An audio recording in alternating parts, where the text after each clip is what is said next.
Hola a todos, mi nombre es Juliana Robles, soy estudiante del Liceo Campestre Jean Piaget y en el día de hoy mi grupo tiene un gran objetivo y es abrirle los ojos a todos y darse cuenta de lo que en realidad está sucediendo en el mundo.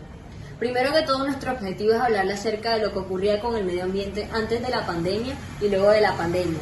Como segundo, tenemos el objetivo de contarles a todos ustedes sobre todas las problemáticas que en realidad se viven en el medio ambiente.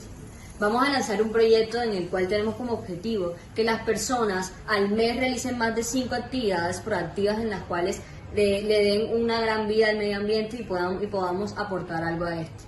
Mi grupo está conformado por Linda Castillo, Saret Marriaga y Michelle de Hoyos. En el día de hoy estaremos informándoles sobre muchas más cosas.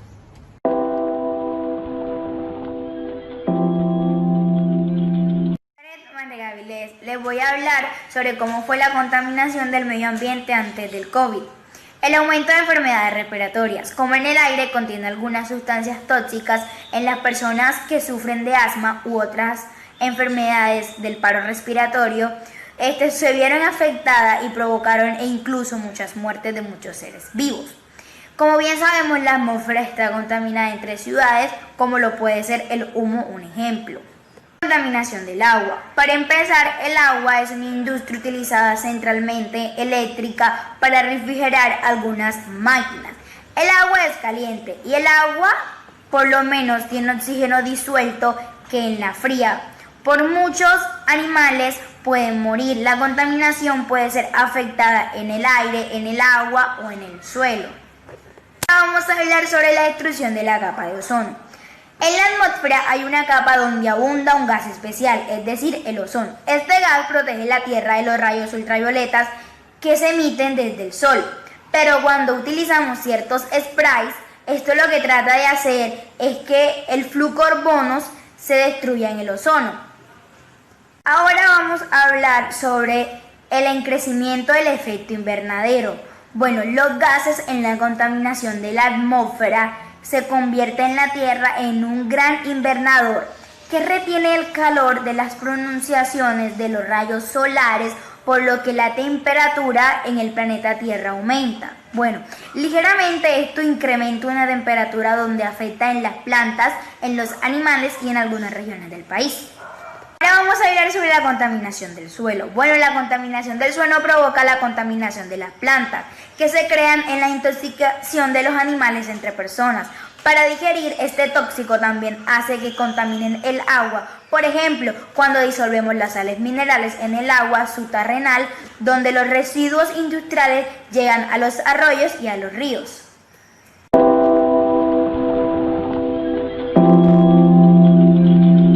En tiempos de pandemia, pues la pandemia del coronavirus paradójicamente le ha generado un respiro al planeta. La parálisis industrial en países como China, la reducción de números y la frecuencia de vuelos entre distintos destinos, así como el tráfico vehicular interno y el cierre obligatorio en que se encuentran miles de personas en varias ciudades del mundo, ha permitido que se reduzca el nivel de emisiones de gases de efecto invernadero, aunque el alivio será momentáneo y no resolverá a fondo la crisis climática existente. Pregunta tenemos: ¿existe un vínculo entre la pandemia de coronavirus y el cambio climático? Pues la hipermovilidad humana fue sobre todo lo que se favoreció a la pandemia del coronavirus. De hecho, si las personas hubieran disminuido cada vez sus traslados, el contagio habría sido más limitado. Este es el objetivo del encierro. Pero las enfermedades infecciosas se ven favorecidas por el cambio climático y la destrucción de la biodiversidad. Algunos animales, como los mosquitos, extienden sus territorios y por lo tanto propagan enfermedades infecciosas más fácilmente. El ejemplo sería la gripe. Tanto sorprende debido a que los inviernos son cada vez menos intensos, más largos, incluso durante todo el año en las regiones tropicales. Como segunda pregunta tenemos: ¿realmente disminuyeron las emisiones de CO2 desde el comienzo de la crisis del COVID-19? Pues sí, las emisiones de CO2 responsables del cambio climático se redujeron en forma significativa en los países afectados por el coronavirus. En China, las emisiones de CO2 cayeron en casi una cuarta parte entre principios de febrero y marzo de este año, en comparación con 2019. Asimismo, en el norte de Italia y en los Estados Unidos se comenzó a registrar una reducción en las emisiones de CO2 y en la contaminación del aire. ¿Por qué se ¿por qué esta ha disminuido tan significativa? Está directamente vinculada a la reducción drástica de las actividades industriales que dependen en gran medida del carbón y del petróleo. Del mismo modo, las desaceleraciones de la movilidad de las personas, en particular la vinculada al tráfico aéreo global, un sector que permite gases de efecto invernadero, parece conducir mecánicamente una caída de emisiones de CO2. Sin embargo, no hay nada de qué alegrarse. Estos descensos únicos se producen después de un largo periodo de aumento continuo. Los últimos 5 años fueron los más calurosos y además 19 de los 20 años en los que se registró mayor temperatura corresponden a este siglo. Sumando a esto, actualmente las emisiones de CO2 en los hogares están subiendo de manera drástica. Una pregunta tenemos: ¿podemos esperar un impacto positivo en el medio ambiente en la reducción de las emisiones de CO2 a largo plazo? Pues en la caída de las emisiones de gases de efecto invernadero y en la contaminación del aire que observamos recientemente es en realidad pura cíclica, es una farsa. Solo sucedió porque una gran parte de las actividades humanas se vieron obligadas a detenerse en condiciones drásticas y con graves consecuencias sociales y económicas. El COVID-19 representa un peligro para la humanidad y el planeta. Las medidas temporales que se tomaron para enfrentar esta pandemia no parecen una respuesta duradera al desafío del cambio climático. Durante décadas, la tendencia general fue hacia un aumento en las emisiones de gases de efecto invernadero y las políticas implementadas están lejos de ser suficientes. Para reducir de manera sostenible las emisiones de CO2, debe revisarse el funcionamiento económico de nuestras actividades sociales basado en actividades contaminantes y en la aplicación de las desiguales. Si todavía podemos esperar una transformación, pero no tendrá la crisis de salud en sí misma, se necesitará un plan de recuperación sin precedentes que tenga plenamente en cuenta la emergencia climática, ambiental y social. Como cuarta pregunta tenemos: ¿deberíamos tener un repunte en la contaminación y en las emisiones de gases de un efecto invernadero una vez que la crisis del coronavirus haya pasado? Se confirma el aplazamiento de las principales reuniones internacionales como la COP26, Conferencia de las Naciones Unidas sobre el Cambio Climático, crucial para la implementación efectiva del Acuerdo en París y el Convenio sobre la Diversidad Biológica. Corren riesgo las principales decisiones internacionales que necesitamos para enfrentar otras dos emergencias del cambio climático y el colapso de los seres vivos. Y las industrias más contaminantes como el sector aéreo ya están trabajando para beneficiarse de los esfuerzos de recuperación y obtener nuevas desregulaciones y enterrar los estándares ambientales y sociales con el pretexto de volver al crecimiento económico que en realidad está basado en actividades tóxicas y en orígenes de desigualdades. En 2018 las medidas adoptadas en todo el mundo para enfrentar las crisis financieras beneficiaron principalmente a las industrias ricas y contaminantes, incluso aunque el pretexto y la naturaleza de la crisis son muy diferentes en 2020. No podemos permitirnos que se repitan los mismos errores. Esto se debe diseñar planes de recuperación que prioricen a los ciudadanos en salud, su bienestar, su medio ambiente y el clima, y no las industrias contaminantes. Quinta pregunta tenemos: ¿cómo podemos asegurar de que los problemas ambientales no se pongan bajo la alfombra después de esta crisis de COVID-19? Es posible y esencial revisar nuestras prioridades, decidir entre actividades económicas útiles para el cuerpo social y aquellas que son parte del problema. Los planes de protección a corto plazo deben sobre todo ayudar a proteger a los trabajadores y estar acompañados de una compensación social y ambiental para las empresas, prohibición de redundancia, pago de dividendos y recompensa de acciones para 2020 y planes sólidos de reducción de gases en efecto invernadero para las más grandes. En segundo lugar, los planes de recuperación a mediano plazo de la mayoría de los países del mundo no deben dirigirse a los sectores de combustibles fósiles.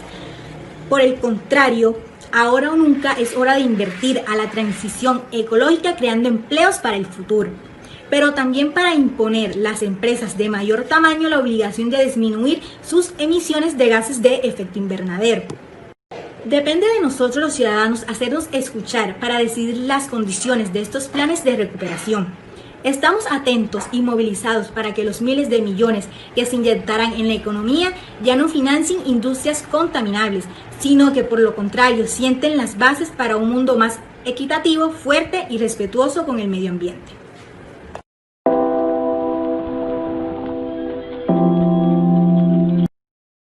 Hola a todos, soy Michelle de Hoyos y les vengo a hablar sobre los 10 principales problemas ambientales que son causados por la actividad humana en el entorno biofísico. Estos son los 10 principales problemas ambientales. Como primero tenemos la contaminación, la degradación del suelo, el cambio climático, la energía y la deforestación. Escasez de agua, residuos y sobrepesca. Extinción de especies y pérdida de biodiversidad. Invasión y tráfico ilegal de especies. Llegamos a la parte final del video, en la cual concluiremos toda la información que se dio en los anteriores videos. Sabemos que mis compañeras tuvieron un gran objetivo y fue darles a ustedes la información que debemos tener presente a diario. Nuestro proyecto y nuestro objetivo es que realicemos un calendario proactivo en el cual 5 días al mes realicemos actividades las cuales van a beneficiar al mundo.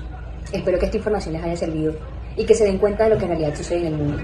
Sabemos que a diario vivimos en una constancia de grandes problemáticas, pero debemos tener en cuenta que nosotros mismos podemos cambiarlo, comenzando realizando charlas en el lugar donde nos encontremos, en barrios, charlas gratis en las cuales no cobremos sino que ayudemos a las otras personas a informarse y que éstas informen a otros. Podemos realizar recolectas en las cuales acompañados de nuestra comunidad recojamos basura. Cuando vayamos a playa, no tiremos basuras en el mar, sino que ayudemos a recoger eso para que podamos hacer una vida proactiva y una vida activa y que este calendario funcione. Espero y todos decidan de comenzar este calendario. El calendario se los dejaremos en una imagen para que ustedes puedan realizar las actividades las cuales les propongamos en este. Espero y todos estén muy bien y que tomen y acaten las normas que les acabamos de decir. Muchas gracias.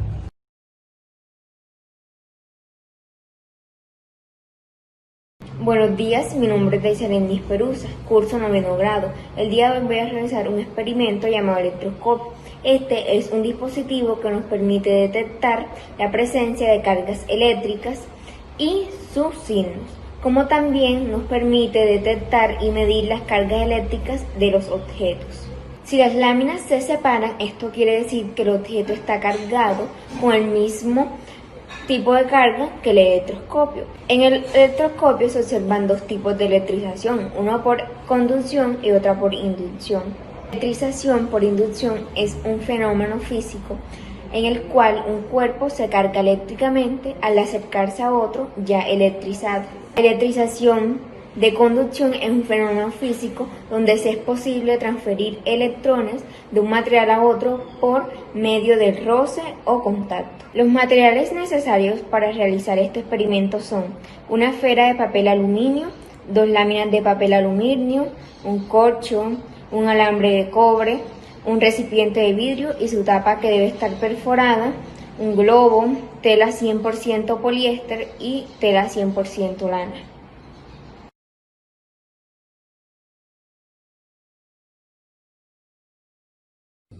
Procedimiento. Colocaremos el tapón en el orificio de la tapa del recipiente. Luego haremos un orificio con el cable de cobre para que este se sostenga aquí y la punta que sobre se estará conectada directamente con una esfera de aluminio. Y acá haremos una curva y colocaremos 2 láminas. Luego frotaremos una bomba, sea con lana, con poliéster o con el cabello. Y cuando el globo se cargará negativa o positivamente. Y al acercar a la bola de aluminio, las láminas dentro del recipiente se separarán, por lo que el globo fue cargado negativamente.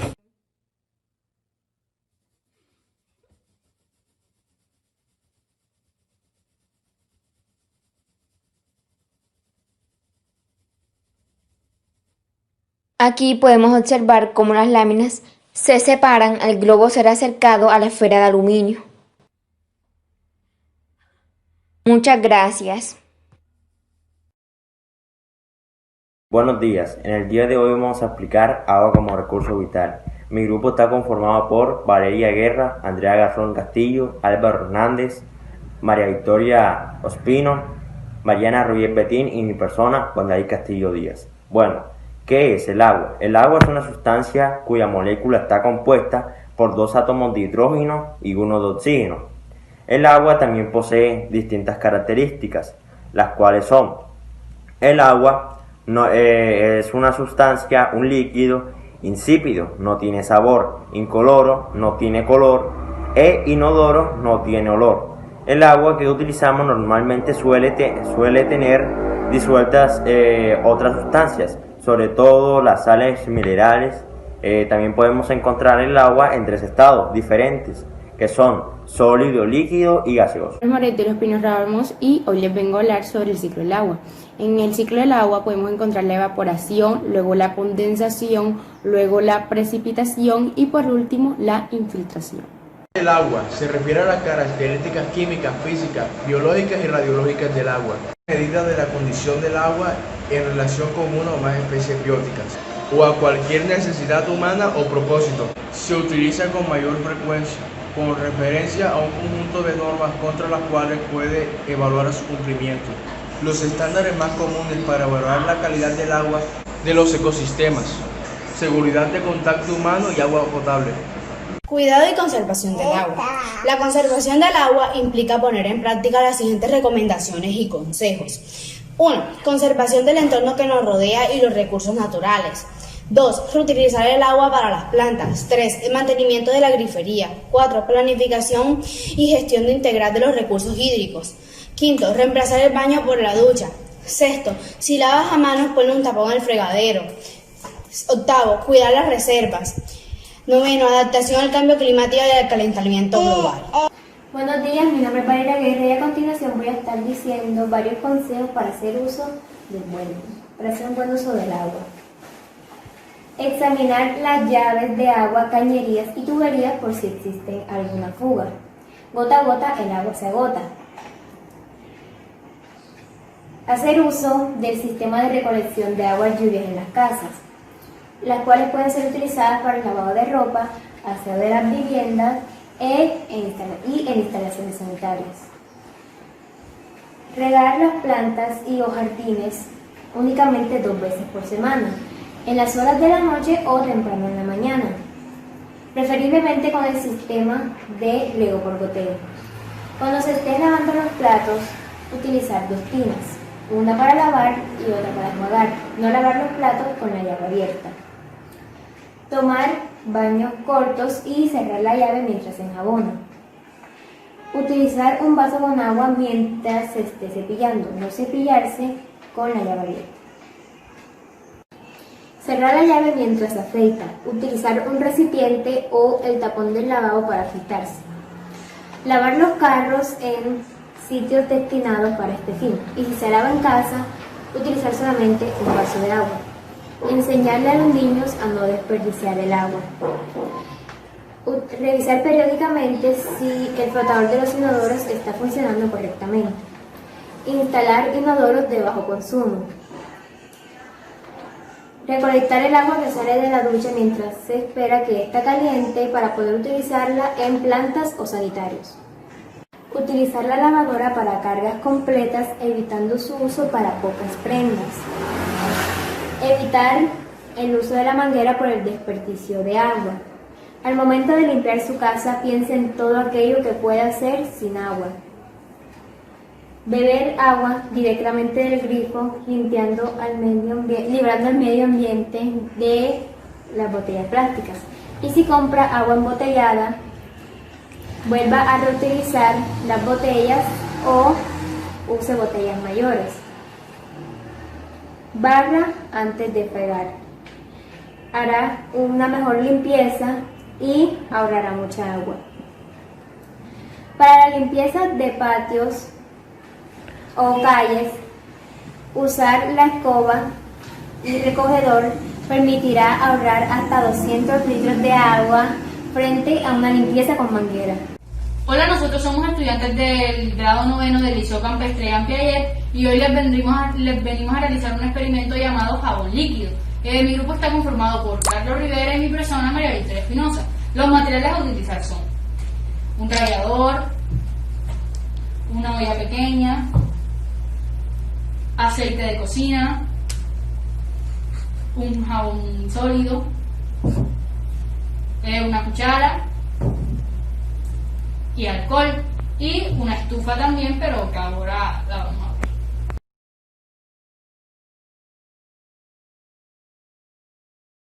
Bueno, lo primero que hicimos fue rallar el jabón y ponerlo en nuestra ollita pequeña. Luego le vamos a echar 2 cucharadas de aceite, en este caso le vamos a aplicar una porque ya le echamos una.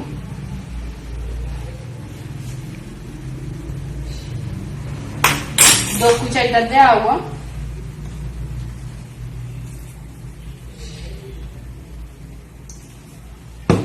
Y 2 cucharitas de alcohol.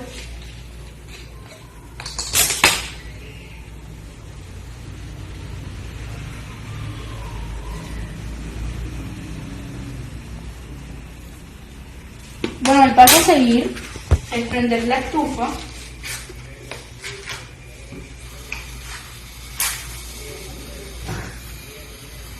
Y pondremos nuestra mezcla a calentar por alrededor de unos 10 minutos hasta que esta se derrita.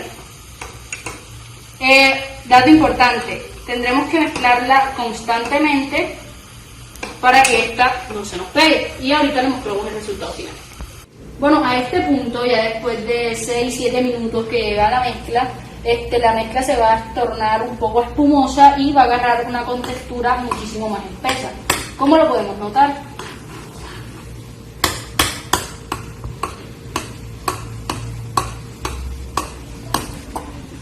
Bueno, como resultado de nuestra mezcla, después de dejarla enfriar por 10 minutos, quedó nuestro jabón líquido y vamos a hacer la prueba.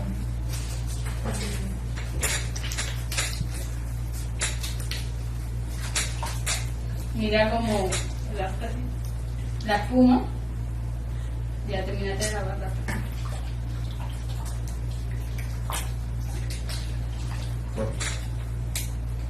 Y finalmente, las manos secas y limpias.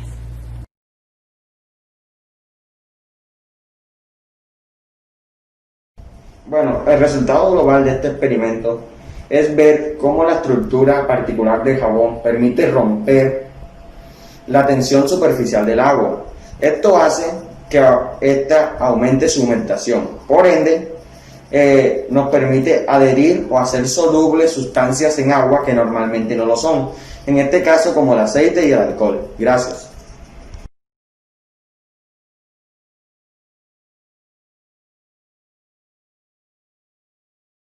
Muy buenos días, soy el estudiante Andrés Simón Yepes de grado noveno y en este video de química junto a mi compañera Mariana Salgado voy a explicar el experimento lodo mágico de papa.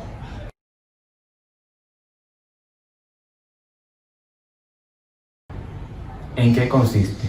Este experimento consiste en una masa de papa muy similar al líquido no newtoniano, contiene las mismas propiedades de viscosidad y cuando se le acerca luz ultravioleta tiene propiedades de luminosidad.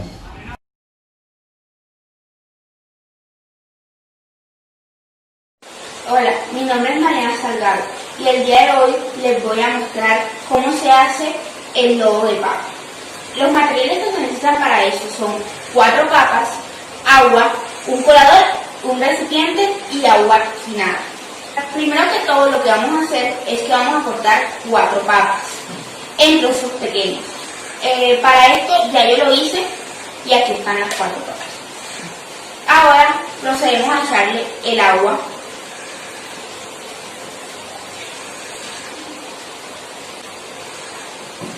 Y con una cuchara revolvemos hasta que el agua salga roja. Bueno, el agua ya está roja, así que ahora vamos a proceder a colar. Y antes de colarla, a mí se me pasó decirle que dentro de todos los ingredientes necesitamos una lámpara ultravioleta. Yo en este caso no la tengo, así que la creé haciendo con un foco y papel morado, celofán.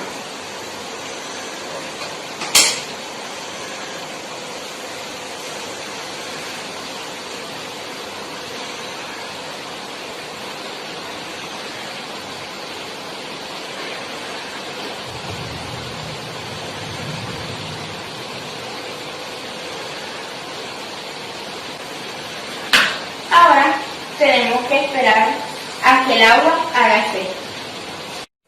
Bueno, como pueden ver, abajo hay una masa blanca.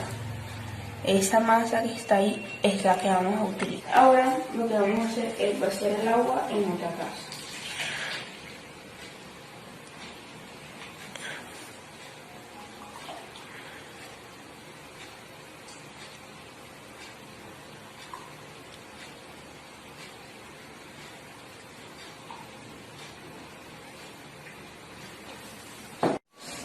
Bueno, a la masa que nos quedó, lo que le vamos a hacer es que le vamos a echar un poco de agua tónica. Esto hará que ponga la mezcla como de un tono fluorescente.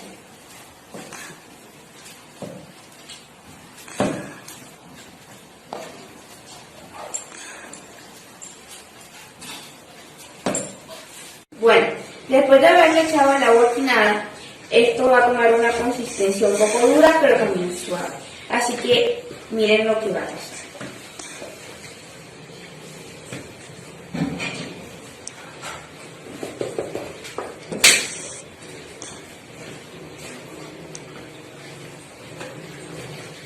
Como pueden ver, la masa se ve suave, como si fuera un agua.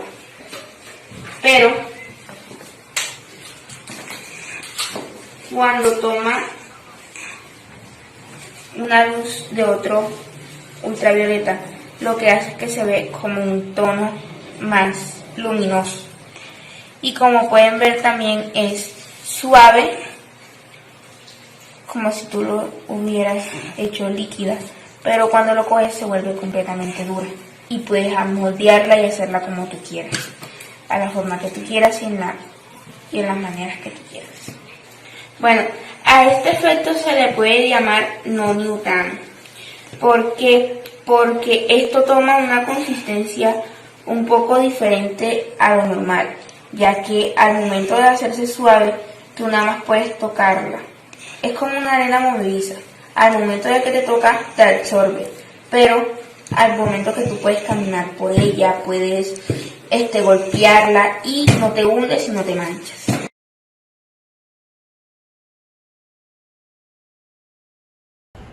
¿Por qué ocurre? Esto ocurre porque cuando juntamos el agua tónica, también conocida como agua quinada, y la juntamos con el tejido medular de la papa, que es lo que hace que esto tenga propiedades de viscosidad, se crea una viscosidad que no es definida y es por eso que tiene esta consistencia.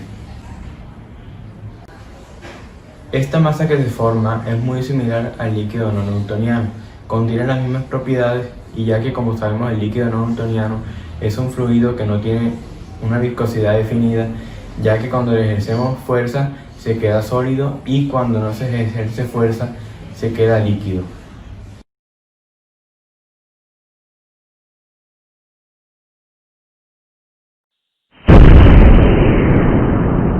Buenas, en el día de hoy nuestro grupo les estará presentando un proyecto de tecnología.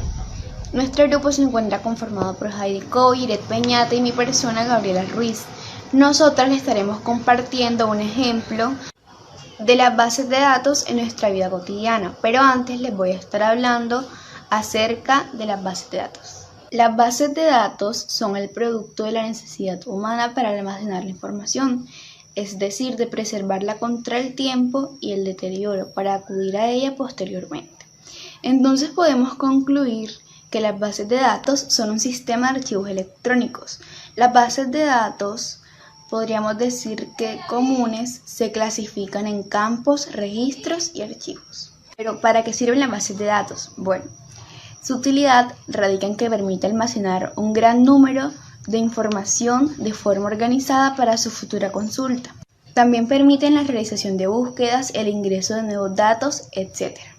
Todo esto mencionado anteriormente lo permite realizar de una forma rápida y simple desde un ordenador. ¿Qué es SAM? SAM es una distribución de Apache que incluye varios software libres. El nombre es un acrónimo compuesto por las iniciales de los programas que lo constituyen, es decir, el servidor web Apache y los sistemas relacionales de administración de bases de datos de Microsoft. La inicial X representa los sistemas operativos como son Linux y Windows. SAM es una herramienta de desarrollo que te permite probar tu trabajo desde tu propio ordenador sin necesidad de tener acceso a internet. Mi nombre es Gira Vanessa Peña Bertún, del grado noveno. Las bases de datos. Las bases de datos son una herramienta a las cuales se le pueden dar diferentes usos en el día a día.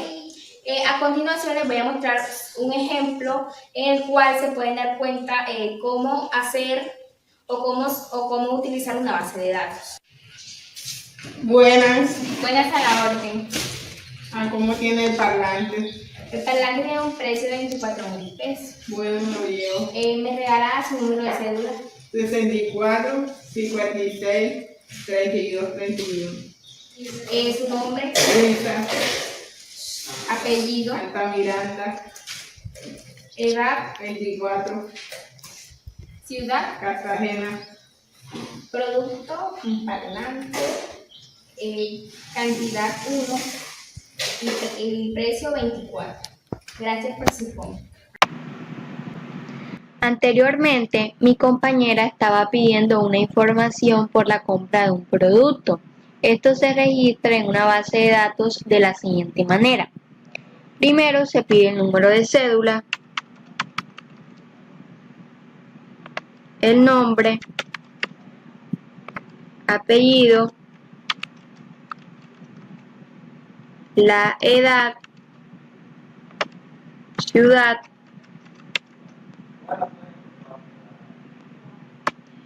el producto, en este caso es un parlante, cantidad uno solo y el precio. Luego le damos continuar y esto se registra en la base de datos. Después de registrar cada compra, esto queda guardado en una base de datos.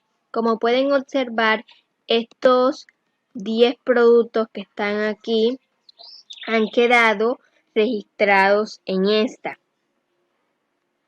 Soy estudiante del Liceo Campestre Ampiayé, curso el grado noveno. Bueno, el día de hoy estaremos hablando un poquito sobre un experimento que se titula la esfera líquida. Los materiales para utilizar son alcohol, de preferencia 96 grados de concentración, aceite, agua, una jeringa y un recipiente. Mi grupo está conformado con Juan Diego Salgado y mi persona, Henry Osorio. A continuación, el experimento.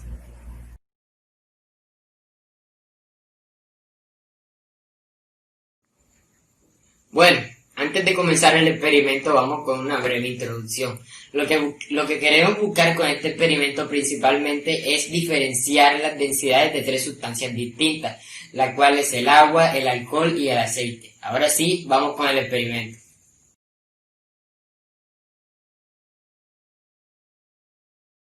Bueno, para comenzar usaremos un recipiente de aproximadamente 500 mililitros. Comenzamos echando un poco de agua al interior de este.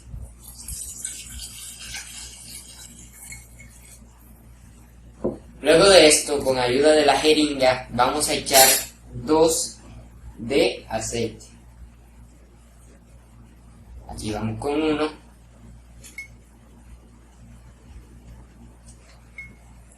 Ahí cayó. Y ahora vamos con el siguiente.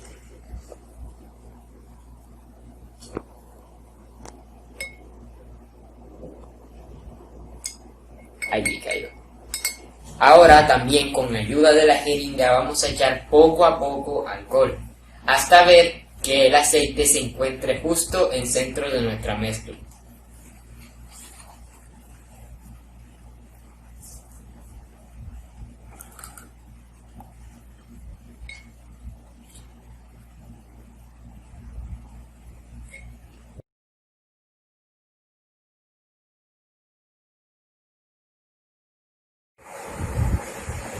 Bueno, como pudimos ver en las imágenes anteriores, ese fue el resultado de nuestro experimento. Este experimento sí logró alcanzar lo que nosotros queríamos, lo cual era lograr diferenciar estas 3 sustancias. Primero vamos a hablar sobre qué es la densidad. Como ya sabemos, la densidad es una magnitud referida a la cantidad de masa contenida en un determinado volumen. A esto era lo que queríamos llegar con el experimento. ya que queríamos demostrar las diferentes densidades de estos tres, ya que como sabemos, entre mayor densidad tenga una sustancia, más abajo irá. En cambio, entre menor densidad tenga, esta subirá. También dimos a demostrar el principio de Arquímedes, el cual nos habla también sobre prácticamente las densidades, ya que cuando una sustancia se encuentra en reposo, una fuerza vertical hacia arriba hace que ésta suba, teniendo menor densidad. Bueno, y aquí se puede evidenciar claramente lo que dijo el compañero Juan Diego Salgado anteriormente, que el alcohol es menos denso que el aceite y que el agua, por eso está arriba. En este caso el aceite es más denso que el alcohol, pero menos denso que el agua, y pues obviamente el agua es más denso que los dos líquidos anteriormente mencionados, por esta razón está debajo.